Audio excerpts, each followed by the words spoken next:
Yo, yo, yo. Welcome in, golf fans. This has been another edition of Launching Longshots. My name is Joe Idone. At Tour Picks is that place to find me on X.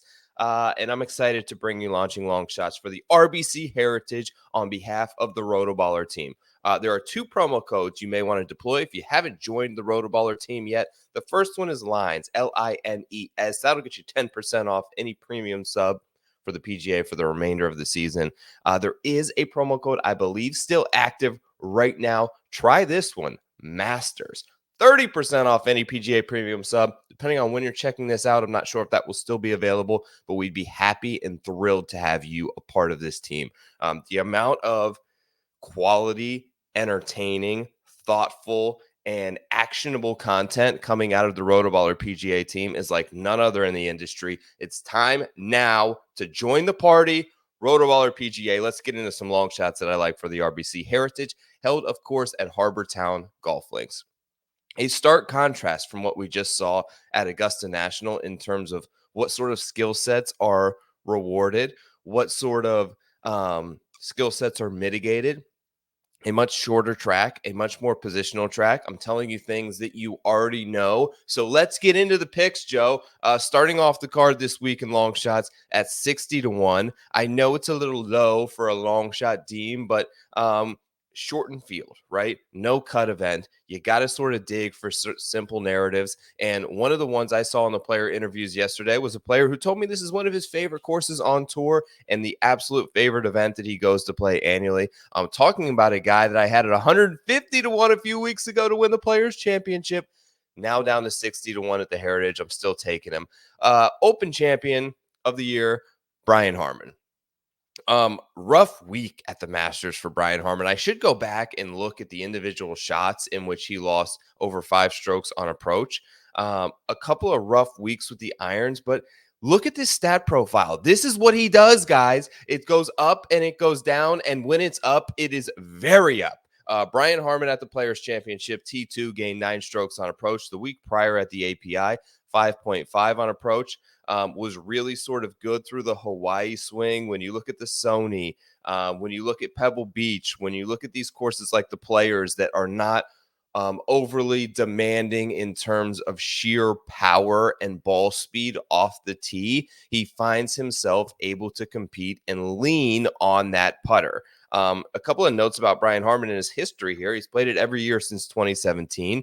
He's got 6 top 35s or better, and 4 of those are top 20 or better. His top 20 number this week, you can catch at $1.50.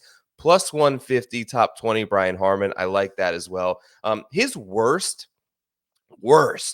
putting week since 2017 at the RBC Heritage was plus 1.8 strokes putting. He has figured out these greens. He loves these sort of smaller surfaces where he can a bit lean on his scrambling, lower greens and regulation rate, take advantage of getting a hot putter, take advantage of having an understanding of the greens, taking advantage of having an understanding of the agronomy in this particular region of the country. As it's just all familiar to Brian Harmon. 60-1 on the outright card. Brian Harmon's on there. All right, next up. As I watched the Masters last week, I was sitting there in Las Vegas with Jeff Feinberg and Pat Mayo, and I said to them, there's no way at any number that I don't end up on Cam Davis next week. That number is 70-1 right now. The top 20 price on Cam is plus 190, and this guy has got it pretty locked in. So I want you to look. So I sorted this by Cam Davis's best finishes. All right. Where does Cam Davis play well? Well, he won the Rocket Mortgage at 7,300 yards. The Fortinet, we're talking about Silverado, shorter course. The RBC Heritage, of course, T3. The Amex short course. He popped at the PGA Championship. The Players is in there. Barracuda is in there. Shriners is in there. Wyndham is in there. These are the types of courses that Cam Davis consistently plays really well. He's been great in terms of par 5s, which, you know, as a par 71 may be a little bit overlooked this week, but that's where the primary potential for your scoring takes place at Harbour Town. The other thing is he's second in the field in terms of strokes gained total. As I go over here and I look at his results from just the Heritage, You see there 25th is his worst finish in 2021 at his debut here, then a 7th, then a 3rd last year. He's incrementally getting better. He's awesome around the greens. And this is where Cam Davis really sort of excels, beyond having the ability off the tee to find himself in the correct landing areas on these positional type golf courses. He's able to sort of lean on his strengths. I think that this is his course fit profile moving forward. Shorter, 7,200 yards, not overly. You're able to sort of club down off the tee. You're able to lean on your short game and hopefully catch a hot putter for the week. Cam Davis, as I mentioned, is 70-1, and he's plus 190 in a top 20 betting market this week for the RBC Heritage. Okay, let's get to my final pick. It's time for one in triple digits, family, and we're talking about Keegan Bradley. So, a couple things about Keegan Bradley. He has not played great here, so this is a bit of a deterrence from that narrative that I displayed early in terms of course history, but I think he can, and here's why. T22 at the Masters, but you look at those strokes gain approach, plus 6.247.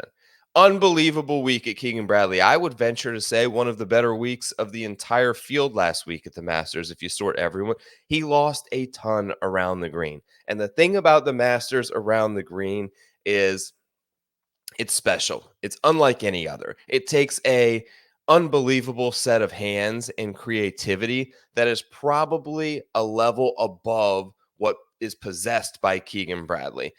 This place is much easier. You're going to have to deal with some difficult bunkers. You're going to have to deal with some smallish greens, but I'm not talking about severe undulated lies with slopey greens where you have to play to spots and hope that it feeds back down to the hole. A much easier test around the green this week for Keegan Bradley. You look at where he had his best finish of the year, and I'm talking about the Sony Open. T2 ended up in a playoff in that event. We were on him there in this segment. It's time that we get one of these guys. I'm super fired up about this week. The Sony also, of course, a positional track where many of the holes require club down off the tee due to the dog legs, due to landing areas. Keegan, of course, that sort of fits his skill set and profile. Won the Travelers as well, which I wouldn't say is a course that is overly rewarded, like a bomb and gouge type course. He's got to find a decent putting week. Actually did so at the Masters, which is a little bit encouraging to me. But the most encouraging thing is we're talking about his best week on strokes gain approach since that win at the Travelers. Keegan Bradley is 100-1. He is plus 250 in a top 20 market. I like that bet. I like Cam Davis. I like Brian Harmon. Those are my long shots this week. Thank you for checking this out, RotoBaller family. All the best. Sign up. Promo code LINES, LINES, will get you in on the crew. Let's go. Let's have a week. Let's hit a bomb, baby.